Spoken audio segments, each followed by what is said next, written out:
बिस्मिल्लाहिर्रहमानिर्रहीम। अस्सलामु अलैकुम।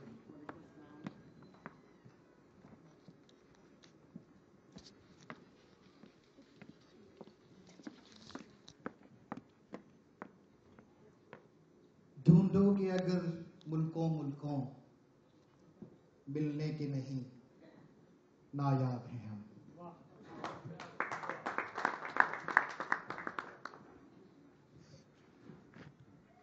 मिल्लत का पासबां मोहम्मद अली जना। राणा साहिब और डॉक्टर साहिब, सबसे पहले आपको मुबारकबाद ये प्लेटफॉर्म मुहैया करने के लिए और आज के दिन हम सबको यहाँ इकट्ठा करने के लिए। ख़वातीन और हज़रात, कुछ थोड़ी सी चीज़ें, कुछ थोड़ी सी यादें आपके साथ शेयर करना चाहता हूँ, ख़ास तौर पर नौजवानों के लिए और बच्चों के लिए, अगर वो मतवज्जा हो सकें। जो बुज़ुर्ग हैं वो यकीनन इन बातों को पहले से जानते होंगे। हम शाह बरतानिया की इज़्ज़त करते हैं और मैं यहाँ इसलिए मौजूद हूँ कि आपको मुसलमानों की इज़्ज़त करना सिखाऊं। मिल्लत का पासबां है मोहम्मद अली जना। ये उस पासबान के अल्फाज हैं वासराय हिंद के सामने कि हम शाह बरतानिया की बहुत इज्जत करते हैं, लेकिन मैं यहाँ मौजूद हूँ इसलिए कि आपको मुसलमानों की इज्जत करना सिखाऊं। पूजा जना का बेटा कमजोर सी बॉडी जिस्म लिए हुए अपनी बीमारी को अपनी बहन, जो कि अगेन एक कमजोर सी खातून थी, उनकी राजदारी में शेयर करते हुए सारी उम्र गुजार दी हमारा पाकिस्तान बनाने के लिए।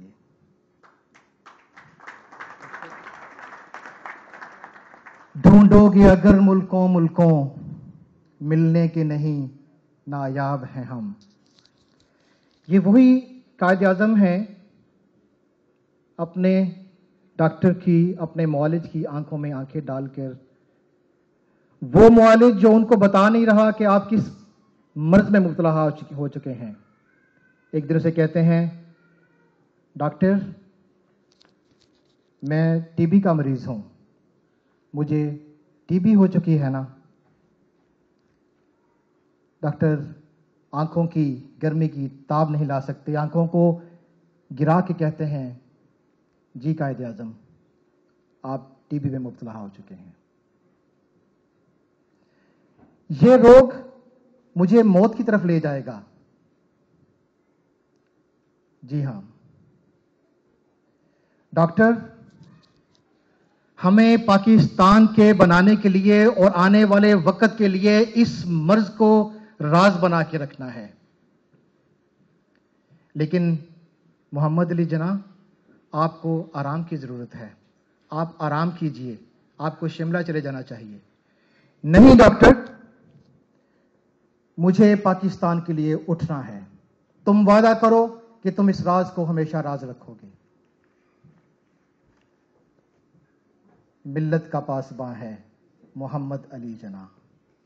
जरा सोचिए, जब हमारे ही पाकिस्तान में बैठ के दानिशवर तरह के लोग, आजाद पसंद लोग, मगरब परस्त लोग जब ये सोचते हैं, जब ये कहते हैं, कायद आज़म के बारे में तरह तरह की बातें करते हैं, लेकिन हाल में मौजूद मेरी माओ, मेरी बहनों, मेरे बुजुर्गों, मेरे बच्चों, जरा गौर से जरा आंखें बंद करके उन लम्हों में चले जाइए, उस वक्त में चले जाइए कि अपनी बीमारी के साथ लड़ता हुआ ये कायद जब नेहरू के सामने बैठ के पाकिस्तान का मुकदमा लड़ता था, वायसराय हिंद के सामने बैठ के मुकदमा लड़ता था, जब गांधी के सामने बैठ के मुकदमा लड़ता था, तो किन कैफियतों से गुजरता होगा।